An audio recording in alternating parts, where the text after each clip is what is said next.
Dear church, let's talk about play. Hello and welcome to the Dear Church podcast. I'm your host, Chris McCurley. Thank you so much for tuning in as we finish up a series that we started some time ago called Work, Rest, Play. It all matters to God. And I went on vacation.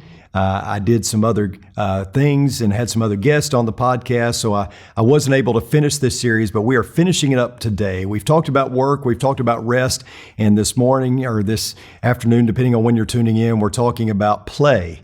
And I want to start with a headline in a newspaper that I saw one time. It was called "The Joyless Triumph of Nick Saban." That was the headline. Now, for those of you who don't know who Nick Saban is, he's the king of college football. I don't necessarily like this fact, but it's true nonetheless. Forbes magazine has called Saban the most powerful coach in sports. Now, his career coaching record at the time of the article was 205, 61, and 1. He won a national championship with the LSU Tigers. Since arriving at Alabama in 2007, he has dominated the college football landscape. He's won multiple national championships. Saban is considered the most influential man in the state of Alabama, above the governor even. So the coach has been described as driven, relentless, and, interestingly enough, joyless. One sports writer recalled an occasion when he met Saban at a party following the 2009 national championship. That was the school's first in nearly 20 years. The reporter said to Saban, "Coach, congratulations on winning the championship. You must be very gratified." And Saban responded, "I don't know." And exhaling as if the whole thing was a major inconvenience, he said, "You win, but with every championship, you've got a new set of problems and issues." And the writer later stated, "That is quintessential Saban, a joyless winner." It's hard to understand how the highest paid king of college football could be so joyless. But Nick Saban isn't alone. There are many people who go through life with little to no joy, even Christians. But shouldn't we, as Christians, be the most joyful people on the planet? Shouldn't God's children be among the most joyful people in the world? I mean, we are victorious people. Because Christ triumphed over sin and death, we share in that victory. We have the peace of God that comes through Jesus Christ. We are no longer under condemnation.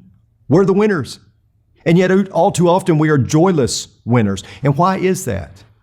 Well, I think much of it can be attributed to what we talked about in this series already. We are consumed by a turbo-paced lifestyle.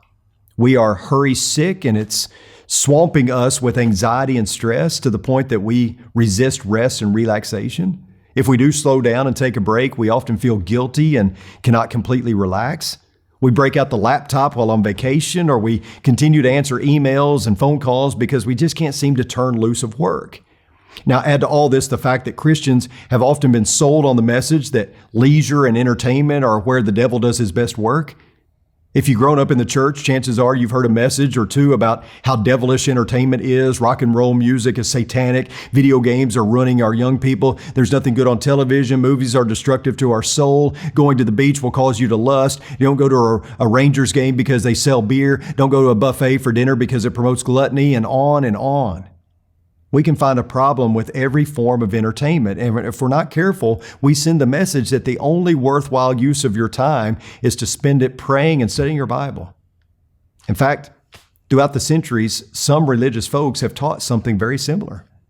Some religious groups have practiced something very similar, that one must deny themselves any earthly pleasure and devote themselves solely to spiritual disciplines. But think about this. God placed Adam and Eve in the Garden of Eden. It was paradise. Did He not intend for them to enjoy paradise? I mean, you look around at God's creation. Are you telling me that He didn't intend for us to enjoy all of this? You think about all the pleasures that God has instituted and made available to us, things like food, sex, sleep, laughing. How do you think God expects us to respond to the playful kitten or the dog that wants to fetch a stick or a ball? If entertainment and pleasure is so wrong, then why did He make the snow? Why did He create the mountains and the seas? Why do people in every human culture have the ability to laugh and to be amused? And why did the Holy Spirit inspire these words? Instruct those who are rich in this present world not to be conceited or to fix their hope on the uncertainty of riches, but on God, who richly supplies us with all things to enjoy. That's 1 Timothy 6:17. Who richly supplies us with all things to enjoy. God is a God of joy. So what's the problem with entertainment and pleasure? Well, actually, the wise Solomon provides us with the answer to that question. In Ecclesiastes chapter 2, beginning in verse 1, Solomon writes these words. He says, I said to myself, come now, I will test you with pleasure, so enjoy yourself. And behold, it too was futility. I said of laughter, it is madness, and of pleasure, what does it accomplish? I explored with my mind how to stimulate my body with wine while my mind was guiding me wisely, and how to take hold of folly until I could see what good there is for the sons of men to do under heaven the few years of their lives. I enlarged my works. I built houses for myself. I planted vineyards for myself. I made gardens and parks for myself, and I planted in them all kinds of fruit trees. I made ponds of water for myself from which to irrigate a forest of growing trees. I bought male and female slaves, and I had homeborn slaves. Also, I possessed flocks and herds larger than all who preceded me in Jerusalem. I also collected for myself silver and gold and the treasure of kings and provinces. I provided for myself male and female singers and the pleasures of men, many concubines. Then I became great and increased more than all who preceded me in Jerusalem. My wisdom also stood by me. All that my eyes desired, I did not refuse them. I did not withhold my heart from any pleasure, for my heart was pleased because of all my labor, and this was my reward for all my labor. Thus, I considered all my activities which my hands had done and the labor which I had exerted, and behold, all was vanity and striving after wind, and there was no profit under the sun. You know, Ecclesiastes may not be the most uplifting thing you've ever read. However, there's a lot of wisdom in the depressing tone of Solomon's writings. Solomon pursued entertainment and pleasure relentlessly. Ecclesiastes is basically a journal of his pursuit. He attained massive wealth and power. He spared no expense in his efforts to find pleasure. He partied. He took on huge projects. He built houses and vineyards and parks. He had servants and butlers and maids and personal assistants. He had a choir of men and women to sing for him. And of course, a harem, 700 wives, 300 concubines. Solomon covered all the bases. He was going to find pleasure even if it killed him. And aside from the 999 women, nothing was particularly wrong with the pleasure that he sought. So what was the problem? The fact that he made the sideshow the main event. That was the problem. He was seeking the meaning of life in amusement. And the wise man shows us where this pursuit of pleasure leads. It leads to a life of emptiness. More than once, Solomon referred to this pursuit as a chasing after the wind or a striving after wind. In fact, here's what he states in chapter 1, verse 14. He says, I have seen all the works which have been done under the sun, and behold, all is vanity and striving after wind. Solomon's pursuit of pleasure and entertainment turned up empty. He concludes that it was all meaningless. He gives some more specific symptoms in chapter 1, beginning in verse 4. He says, a generation goes and a generation comes, but the earth remains forever. Also, the sun rises and the sun sets, and hastening to its place, it rises there again, blowing towards the south, then turning toward the north. The wind continues swirling along, and on its circular courses the wind returns. All the rivers flow into the sea, yet the sea is not full. To the place where the rivers flow, where they flow again, all things are worrisome. Man is not able to tell it. The eye is not satisfied with seeing, nor is the ear filled with hearing. Solomon's pursuit had worn him down. He says, you work hard, but you got nothing to show for it. He basically says, we're just spinning in circles. What's it all for? Keep in mind that Solomon penned these words before the internet, before iPhones, before satellite television, and before video games. Solomon's pursuit of pleasure turned up empty. 29 times he uses the phrase under the sun. He has searched everywhere under the sun. He has witnessed many things under the sun. He has found no meaning under the sun. He's tired and frustrated. And why is he tired and frustrated? Because he's searching high and low for something that isn't found under the sun. What he needed could not be found, at least not in earthly pleasure. And here's how Solomon's diary ends. The conclusion, when all has been heard, is fear God and keep His commandments, because this applies to every person. We were made for God, and until He is our greatest pleasure, all other pleasures in life will be empty. It's not that recreation or play or leisure time is wrong. We make it wrong when we make pleasure and amusement and entertainment the pursuit. It's not that God doesn't want us to enjoy life. It's not that He expects us to use all our free time to sit and pray or read our Bible. Play is important. It just can't be most important. If your play keeps you from worship, well, then it's not good. If your play involves things that are sinful, well, then it's not good. If your play becomes all-consuming, then it's not good. If your play becomes your God, then it's certainly not good. Sports, for example. Sports are great. We love to watch them. We love to play them. We love to watch our kids play them. But when they become the focal point of our lives, well, then it's no longer about recreation. It becomes a question of dedication. And that's true of any activity that we may engage in for pleasure and or entertainment. Are we investing everything in a relentless pursuit of things under the sun? Are we trying to make the sideshow the main event? It's no different than the workaholic or the couch potato. One worships his work while the other abuses the concept of rest. We can make anything good. We can make anything a god. Whether we're talking about a career, free time, pleasure, entertainment, whatever it is, it all matters to God, and therefore we should approach it in a godly manner. Think of it like this. Many of us approach life like we do an orange. Now, with an orange, you peel it and then you remove sections of it. And life is like that for many of us. There are sections to life. There's a work section. There's a school section, a church section, a God section, a play section, perhaps even a rest section. That's what we often do. We view life like an orange, compartmentalized and in sections. But our lives should be like another type of fruit. Our life should look like a peach. A peach doesn't come in sections. A peach is a hand fruit. You eat it whole until eventually you come to the center, which contains a pit. That's more what our lives should be like. The pit or the center is God, and everything we do and everything we are encases Him. He's at the center of it. There are no sections. He encompasses everything. Life is a peach, not an orange. Back to Solomon. Notice Ecclesiastes chapter 3, starting in verse 1. There is an appointed time for everything, and there is a time for every event under heaven, a time to give birth and a time to die, a time to plant and a time to uproot what is planted, a time to kill and a time to heal, a time to tear down and a time to build up, a time to weep and a time to laugh, a time to mourn and a time to dance. There's a time for everything. There's a time to laugh. There's a time to dance. There's a time to celebrate life and enjoy the things that life has to offer. It's a balance. Solomon is not a killjoy.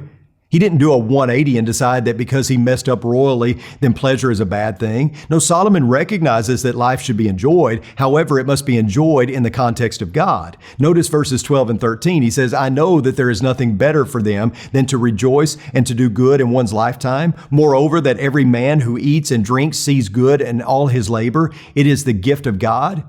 Now notice chapter 9, verse 9.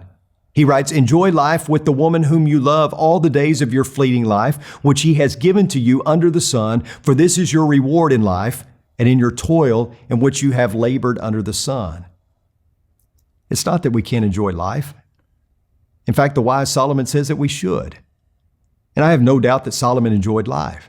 I mean, he had it all, and it had to be pleasurable, but pleasure became his primary focus.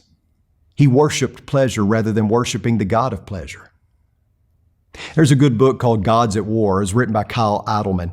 And in that book, he tells the story of taking his youngest daughter to an Indianapolis Colts game. She was a huge Peyton Manning fan, and he was the quarterback at the time. All she wanted for Christmas was to go and watch him play. So, like a good dad, Idleman bought tickets and took his little girl to a Colts game. It was a Sunday afternoon game, and so Idleman and his daughter drove down Saturday night. They woke up early Sunday morning and went to church. His daughter begged him to let her wear her Peyton Manning jersey to worship. But Idleman told her that no one would be wearing a Colts jersey at church. He said, I have never been more wrong in my life. We sat down and gazed upon a sea of blue. There were 37 other people wearing Peyton Manning jerseys. 2 of them had their faces painted even. A few hours later, Idleman and his daughter were sitting in Lucas Oil Stadium. Both of them cheered so loud that they lost their voices. They made great memories that day. But here's what Idleman writes about that occasion that I want to share with you. He says, "But on the drive home, as my exhausted daughter slept, I couldn't help but think about the fact that I had really attended 2 worship services that day. The question I was asking myself was, which one was I most passionate about?" Are we committed to a surrogate religion?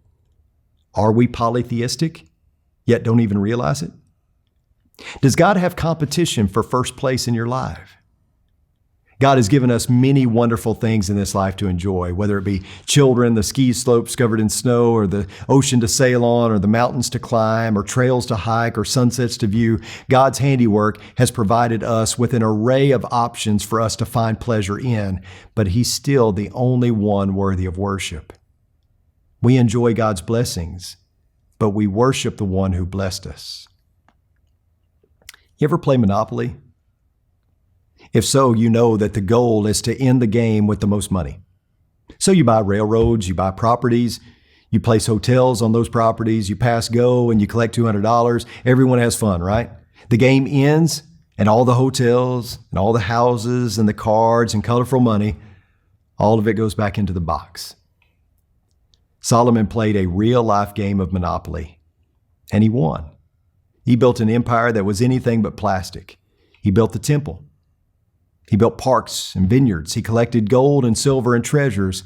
And in the end, it all went back in the box. Listen to Ecclesiastes chapter 9, starting in verse 7. It says, "Go then, eat your bread in happiness, and drink your wine with a cheerful heart. For God has already approved your works. Let your clothes be white all the time, and let not oil be lacking on your head. Enjoy life with the woman whom you love all the days of your fleeting life, which He has given to you under the sun. For this is your reward in life, and in your toil, in which you have labored under the sun. Whatever your hand finds to do, do it with all your might. For there is no activity or planning or knowledge or wisdom in Sheol where you are going. I again saw under the sun that the race is not to the swift, and the battle is not to the warriors, and neither is bread to the wise, nor wealth to the discerning, nor favor to men of ability, for time and chance overtake them all. Moreover, man does not know his time. Like fish caught in a treacherous net, birds trapped in a snare, so the sons of men are ensnared at an evil time when it suddenly falls on them."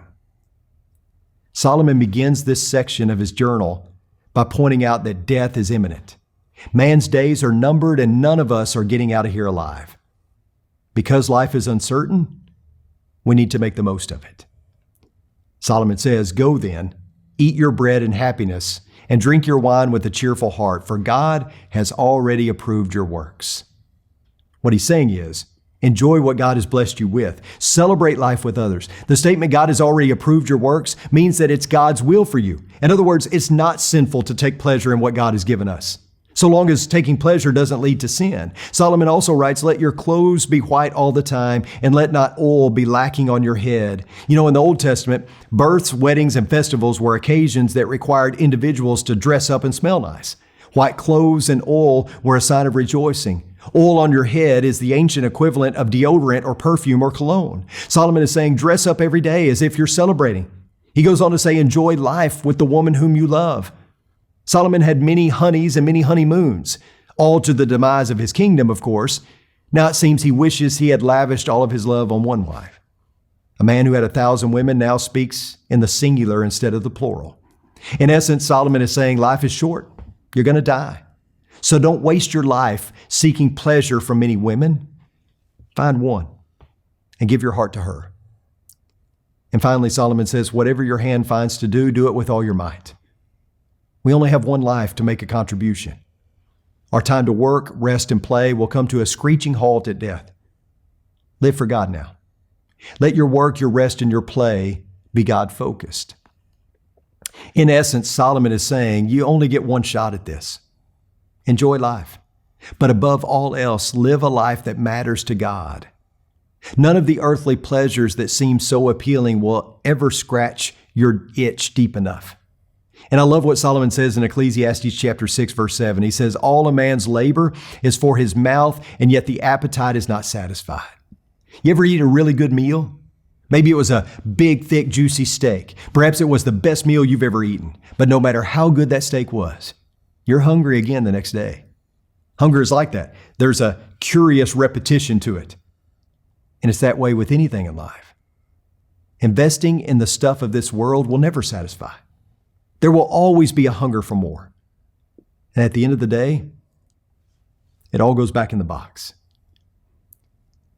Understand this, you are a true underdog story. Before you became a Christian, you were crippled in your soul. Now that you are Christian, you face seemingly insurmountable odds. The world is against you, Satan is against you, and at times you become crippled and defeated. But God understands. He loves you. You were bought at a price. And because of this, you are a conqueror. In fact, you are more than a conqueror.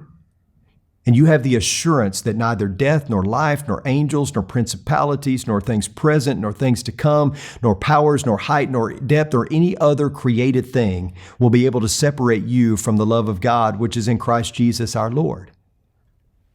Congratulations. You win. But don't be a joyless winner. Enjoy life. Enjoy all of it, the work, the rest, the play. It all matters to God. Make the most of it. Just don't make it out to be more than what it should be. Thank you so much for tuning in for this series and for our entire podcast. Thank you so much for being a regular listener, and I pray that you'll pass along the word about the podcast and share it with others. You can find us on Apple Podcast or Spotify, of course, Facebook and YouTube. If you have any questions or comments, feel free to connect with me at chris.mccurley@rippleoflight.com. We'd love to hear from you. Thank you so much for tuning in. Until next time, may the Lord bless you and keep you. Sincerely, Chris.